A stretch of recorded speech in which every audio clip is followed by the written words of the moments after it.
Mais qu'est-ce qu'on vient de vivre encore? C'est incroyable. C'est incroyable.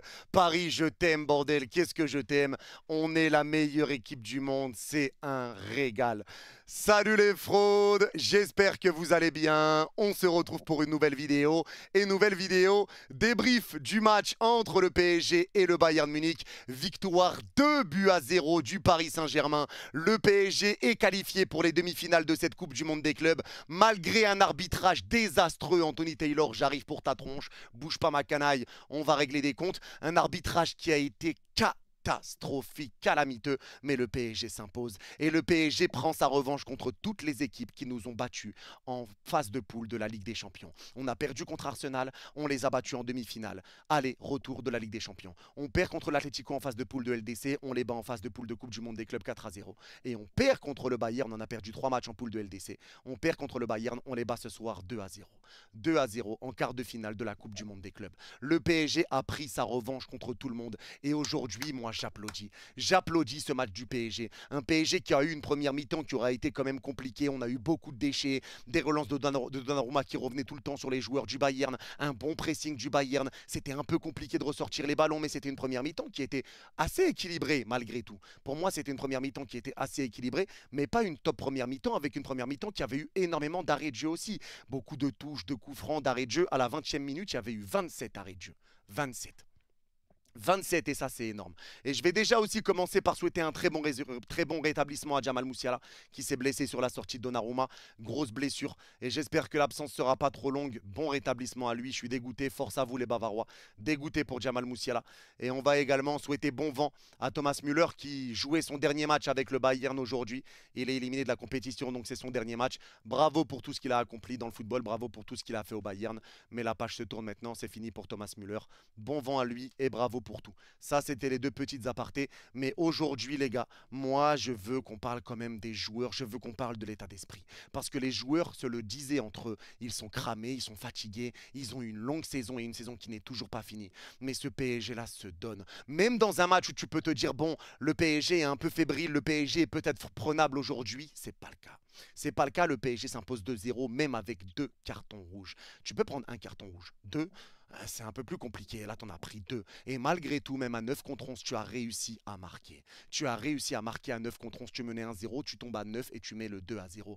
Et moi, je vais déjà commencer par ça. Je vais pas faire le débrief dans l'ordre parce que vraiment, il s'est passé des dingueries et c'était quand même aberrant. Je vais déjà commencer par parler d'Achraf Hakimi. Achraf Hakimi aujourd'hui qui fait un match encore une fois exceptionnel et ça ne date pas d'hier. Plus de 70 matchs dans la saison. Achraf Hakimi est monstrueux défensivement. Même si Coman a réussi à passer, c'est normal, c'est Kingsley Coman. Il y a des moments, tu affrontes des joueurs comme ça, en 1 contre 1, c'est compliqué de les arrêter, il faut être aidé. Hakimi, encore une fois, même dans le jeu sans ballon, le nombre d'appels de balles que fait Achraf, le nombre d'appels, il faudrait les compter, même les fois où il touche pas les ballons, mais le nombre d'appels qu'il fait, la disponibilité qu'il donne à l'équipe, ces appels de balles qui font, justement, qui ramènent un peu d'espace, qui libèrent de l'espace pour le PSG, pour lui ou pour les joueurs, les options qu'il donne, le jeu offensif, les conservations de balles, les dribbles, la vision de jeu, les centres, les passes, sa permutation, son placement, milieu de terrain, défense, ailier droit, arrière droit, tout ce que fait Achraf. Encore une fois, c'est une top performance de la part d'Achraf Hakimi. Sur le deuxième but, le travail qu'il fait côté droit, pris par 3 joueurs du Bayern, il s'en sort, il tourne sur lui-même, crochet, il passe entre deux, bim bam boum, passe en retrait pour Dembélé, but. Le travail d'Hakimi est sensationnel. Je le dis, je le répète, Hakimi est le meilleur arrière droit du monde à l'heure où on parle. Et Hakimi s'assoit à la table des plus grands arrière droits de l'histoire du football. Ne vous en déplaise ou pas, ça vraiment je m'en fous. Pour moi, Hakimi fait partie des meilleurs latéraux de l'histoire. Il a 26 ans. Et moi, je le mets déjà dans les meilleurs latéraux de l'histoire. Je le mets. Alors là, je ne suis pas en train de dire que je le mets le meilleur latéral de l'histoire, mais je le mets pour moi, il fait déjà partie des meilleurs latéraux droits de l'histoire du football. Hakimi est monstrueux et il fait un bien énorme pour le Paris Saint-Germain. Il nous a sorti une masterclass aujourd'hui. La disponibilité qu'il a, les mouvements qu'il met, les dribbles, sa qualité de passe, sa vision de jeu, il est là pour faire briller les autres, ses appels de balles, libérer de l'espace. Waouh! Waouh, faire ce qu'il a fait à la 96e minute. 96e minute, les gars. Hakimi, seul pris par 3 joueurs, arrive à faire ce dribble, passer entre 3 joueurs du Bayern et donner cette passe à Dembélé à la 96e après une aussi longue saison qui, lui, a commencé déjà bien plus tôt que les autres avec l'Euro Espoir. Non, pas l'Euro Espoir, je sais plus ce que c'était. Les JO. Avec les JO, s'il avait commencé bien plus. Chapeau, Achraf. Chapeau Achraf. Achraf a été exceptionnel. Et là, je vais rebondir aussi pour parler d'Ousmane Dembélé. Parce que sur la première mi-temps, les gars, on a vu un PSG qui avait du déchet, un PSG qui avait un peu de mal à sortir du pressing du Bayern. Il y avait énormément d'arrêts de jeu, ça il ne faut pas l'oublier aussi, énormément d'arrêts de jeu dans le match. Mais des dégagements de Donnarumma, c'était forcé.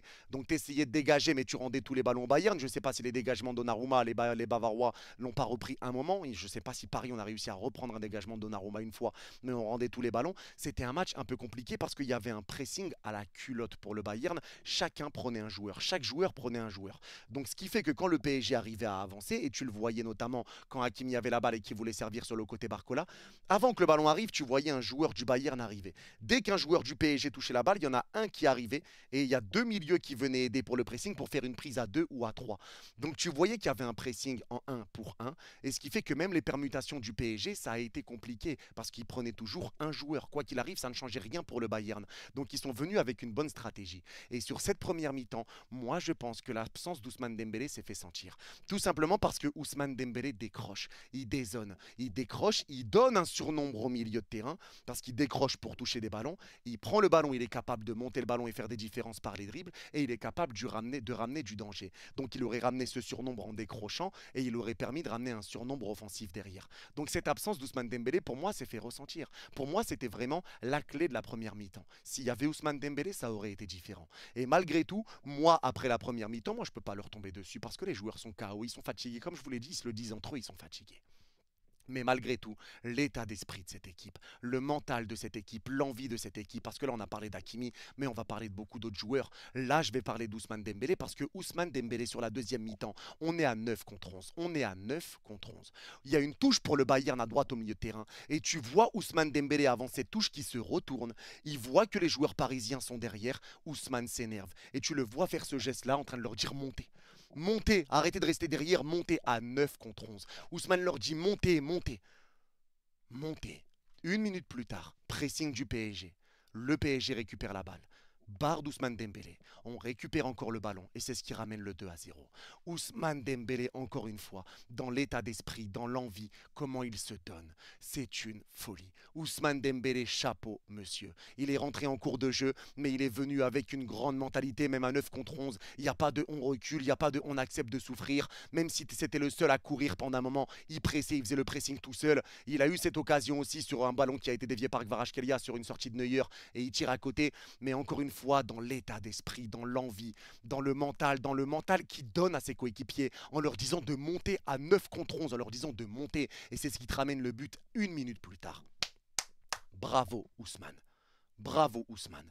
Et là, je ne vais pas rentrer dans le débat qui mérite plus le ballon d'or parce que le PSG pousse pour Dembélé, le PSG pousse, le club pousse, Nasser pousse, Enrique pousse pour Ousmane Dembélé et celui qui a le plus de chances de le gagner, c'est Ousmane Dembélé. Mais encore une fois, pour moi, il y a beaucoup de joueurs au Paris Saint-Germain qui mériteraient ce ballon d'or. On parle de Dembélé, on parle d'Hakimi qui mériterait de le gagner, de Vitinha qui mériterait de le gagner. Il y a des joueurs qui mériteraient de gagner ce ballon d'or. Mais là, il n'y en a qu'un qui peut le prendre et le club a fait son choix et le favori pour le ballon d'or, c'est Ousmane Dembélé. Donc ça va pousser pour Ousmane Dembélé. Mais encore une fois, il y en a d'autres aussi qu'il mérite. Ça, pour moi, c'est une réalité.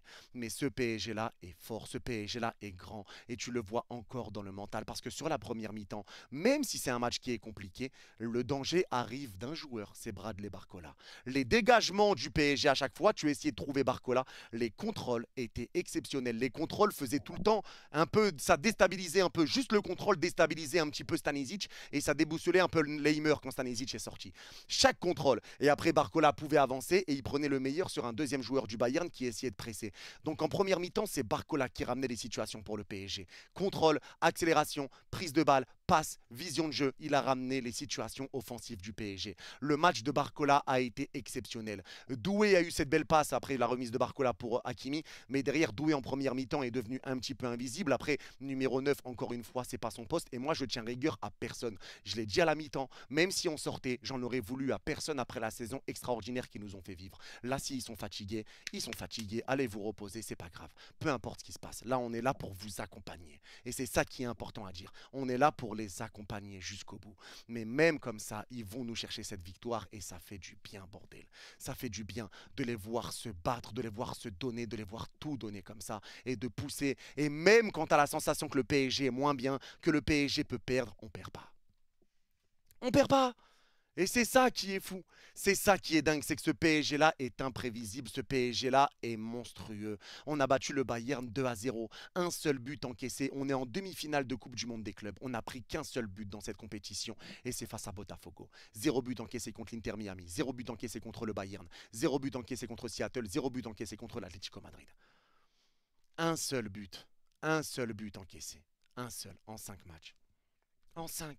C'est incroyable. C'est incroyable ce que fait Paris. C'est incroyable la solidité défensive. Et en première mi-temps, heureusement que Pacho était là. Au-delà de Barcola qui a fait un top match, une top performance, Pacho te fait un match exceptionnel. Match exceptionnel de Pacho. Beaucoup de récupération, des déviations, des moments où ça peut partir en face à face pour le Bayern. Il est là pour mettre le pied, pour repousser les ballons. Top performance de la part de Pacho. Après, il prend carton rouge en deuxième mi-temps.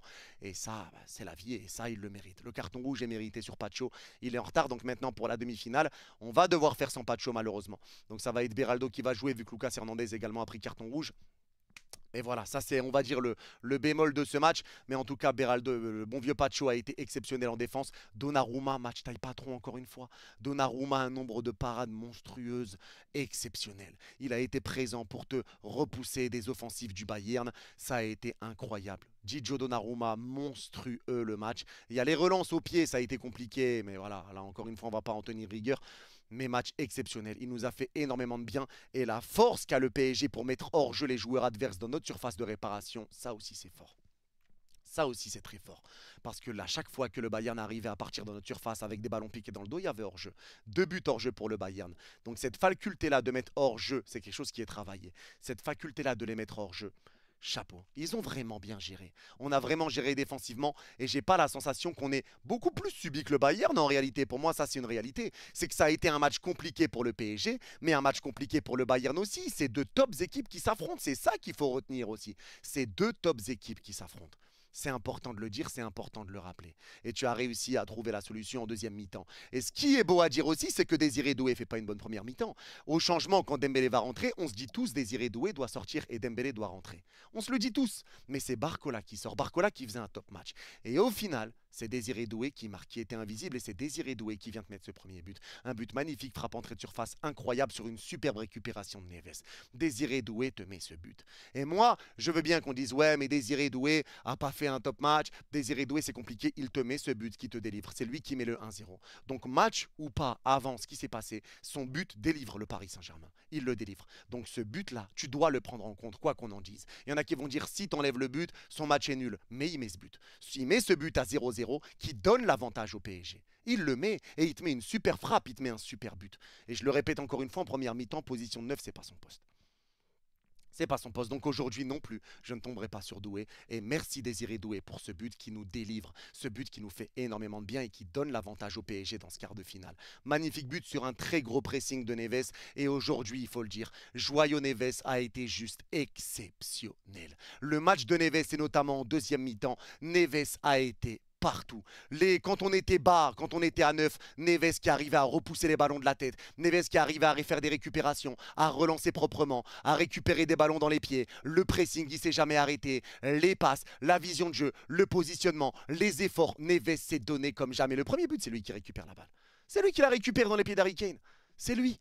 Neves a tout fait encore une fois. Ce joueur-là est un joueur extraordinaire qui peut clairement marquer l'histoire du football. Ce joueur-là est incroyable. Neves est jeune et ce qu'il fait déjà au Paris Saint-Germain, c'est juste exceptionnel. Mais aujourd'hui, Hakimi, Marquinhos, Pacho, Donnarumma, même Nuno Mendes. Même si Mendes a eu du déchet aujourd'hui, Mendes a réussi aussi à te mettre des bons ballons. Il a été impeccable aussi contre Olysée. Il aura récupéré des ballons. Tout n'aura pas été parfait pour Mendes, mais encore une fois, il aura été là. Même à la fin du match, il est là pour presser, il est là pour aider, pour récupérer des ballons.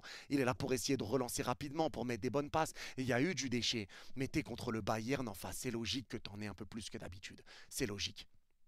C'est logique. C'est une vraiment, vraiment, vraiment un gros état d'esprit qui a été mis en place par le PSG. Et maintenant, là, je vais parler de l'arbitrage parce que vraiment, Anthony Taylor, ça a été désastreux. Un arbitrage dégueulasse. Le carton rouge sur Pacho, pas de problème. J'ai plus de mal sur le carton rouge sur Lucas Hernandez. Lucas Hernandez a le ballon, il protège sa balle et en protégeant, il lève le coude et ça vient sur la tête de Goretzka ou je sais plus qui. Et il donne carton rouge. Pour moi, c'est carton jaune. Et même s'il y en a qui vont me dire non, c'est rouge, pour moi, c'est jaune. Je vous le dis, pour moi, c'est sévère. Alors, Lucas Hernandez n'a pas à faire ça, ce geste, etc. C'est un peu con de sa part. Mais pour moi, c'est sévère. Parce qu'il y a eu la même également avec Leimer qui met un coup de pompe dans la bouche de Désiré Doué. Et là, c'est carton jaune. Il y a des trucs que je comprends pas. Et au-delà de ça, il y a beaucoup d'erreurs d'arbitrage qui ont été faites. Quand Harry Kane fait semblant d'avoir pris un coup et que Kvara allait récupérer la balle, mais l'arbitre donne faute. Et les choses aussi pour le Bayern, la frappe de Kimmich qui est déviée, mais il donne 6 mètres. L'arbitre a été désastreux, aussi bien pour le PSG que pour le Bayern. Mais il faut le dire. Et c'est pas parce que le PSG a gagné qu'on va pas parler de l'arbitrage. L'arbitrage a été désastreux. Et l'arbitre a flingué le match. Voilà, ça c'est une réalité. Il a flingué un peu le match, un peu, faut le dire. L'arbitrage a été dégueulasse. Et moi, j'en peux plus de ces arbitrages merdiques. C'est tout le temps la même chose. C'est tout le temps la même chose. Ces arbitrages merdiques, moi, je n'en peux plus. Je n'en peux plus. Parce que ça nous prend la tête. Et ça fait perdre du charme à notre sport, au sport qu'on aime. Et ça nous prend la tête. L'arbitrage a été calamiteux. L'arbitrage a été dégueulasse. Encore une fois. Mais bref, on va pas en parler 50 ans, mais on a l'habitude, encore une fois, avec cet arbitrage, on a l'habitude clairement. Mais encore une fois, ça a été un match aussi exceptionnel de Kvara. Match monstrueux de sa part. Kvara qui a réussi à conserver des ballons pris par 2 ou 3 joueurs. Il arrivait à temporiser. Il arrivait à accélérer devant Upamecano. Il a réussi à ramener du danger. Il a eu des occasions de but. Il revenait défendre. Kvara a été exceptionnel, encore une fois, aujourd'hui. Kvara a fait un nombre d'efforts incalculables. Il se donne comme jamais. Il sait conserver la balle. Il sait donner le ballon. Il a une bonne vision de jeu. Il a une bonne qualité de frappe. Il est disponible. Il arrive à bouger, il permute, il fait des efforts, il court partout. Match de Kvara, taille patron, encore une fois. Vraiment très gros match de la part de Kvara. Et ça, il n'y a rien à dire. C'était un match compliqué, je le répète encore une fois, parce que c'est le Bayern en face. Mais ce PSG-là te répond présent encore en gagnant 2-0 à 9 contre 11. À 9 contre 11, tu vas marquer un but au Bayern. À 9 contre 11, avec un état d'esprit de conquérant, un état d'esprit de battant. On est revenu en deuxième mi-temps avec de meilleures intentions. Et tu as très bien géré ton match. Et moi j'applaudis, moi j'applaudis. On a vécu quelque chose de grand et je suis très fier de ce PSG encore, très fier de l'état d'esprit qui montre, très fier de voir à quel point ils se donnent, à quel point ils sont combatifs même sur une saison aussi longue.